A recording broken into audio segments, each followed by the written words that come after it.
ဝင်ငွေထွက်ငွေကိုမျှတအောင်သုံးစွဲတတ်ရလူသားတယောက်တွေနေနော်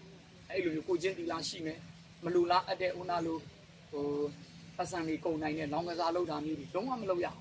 ဆဲထိုးတာတွေထီထိုးတာတွေဗီဒင်လိုက်တွက်တာတွေရေတရတိုက်တက်စင်တွေဒါတွေကအလကားကန်ကန်ရဲ့အကြောင်းအကျိုးကိုယုံကြည်မှုကင်းမဲ့သွားတာကာမတက္ကရာတမဒိဋ္ဌိဉာဏ်ကိုကင်းမဲ့စီတယ်ပေါ့ဒါတွေလည်းမလုပ်ရအောင်ဘုရားဘာသာကြီးနော်မလုပ်ရနတ်ကိုးခွေနတ်မေးယနေ့ဆိုနဂါမဲတော့ပါဘူးတော့ပါတော့စုချက်ခန့်အောင်နော်သူများလိုက်ရောင်တိုင်းလိုက်မရောင်နဲ့ပေါ့နော်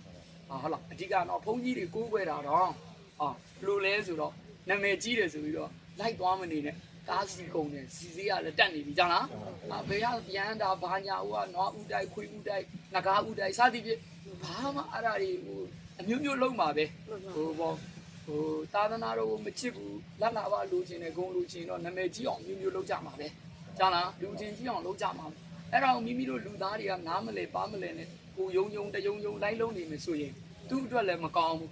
နော်သူ့အတွက်လည်းပျက်စီးဖို့ပဲရှိတယ်ကိုယ့်အတွက်လည်းအချိန်ကုန်တယ်အလကားဘာမှမထူးပြောချင်တာကဘာသာရေးလုံးရင်တော့စစ်မှန်မှန်ကိုယ့်ရဲ့နှလုံးသားမှာတီလာဖရားရဲ့အဆုံးအမကိုကျင့်ဖို့ဦးဇင်းပြောချင်တယ်နော်ဖရားဆုံးပါတဲ့၅ပါးတီလာကိုအခုလိုခါဖို့ပစိုးလို့မြဲနေရမယ်ပေါ့နော်မြဲပြီးတော့ဖရားကုံတော်တွေမြဲတမ်းပွားနေမယ်သွားတိုင်းလာတိုင်းပွားနေမယ်ဘုန်းကြီးတောင်းအောင်မသွားလဲပြဿနာမရှိဘူးဒီသွားရဲဆိုရင်လည်းတကယ်အရေးကြီးတဲ့သာသနာရေးဝိုင်းကူညီမယ်ဆိုတော့ကိုယ့်ရဲ့ကိုယ်ပြောင်မှာရှိတယ်ဟာလားသွားရပါပြီအဝေးနေတဲ့တိတ်သွားဖို့မလိုပါဘူးအချိန်ကုန်တယ်ဘာမှမထူးအဓိကတော့ဘာလို့ပဲကျင့်မှုပဲဦးစင်ပြောချင်တာဘာလို့ဖို့ပဲလဲကျင့်ဖို့ပါဒါတဲ့တခါကြီးမှကျင့်လိုက်ရင်ကိုယ့်ရင်ထဲမှာသာသနာတည်ပြီနော်သာသနာတည်ကိုစွမ်းနိုင်တယ်လို့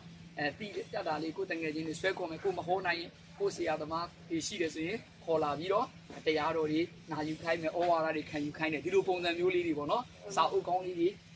မျှဝေပြီးပေးဖက်မယ်တရားကောင်းကောင်းလေးတွေရှိတယ်ဆိုရင်ပေါ့တရားကက်လေးတွေကိုမျှပြီးတော့ပေးနာပေးမယ်ဆိုရင်အဲ့ဒီလိုလူသားတွေကသာသနာပြုပုဂ္ဂိုလ်တွေတယ်လို့ဦးဇင်းကသတ်မှတ်ပါတယ်ဒီလောက်ဆိုဦးဇင်းပြောတာတော်ပြီနော်တခါအဓိကဘာပဲလဲ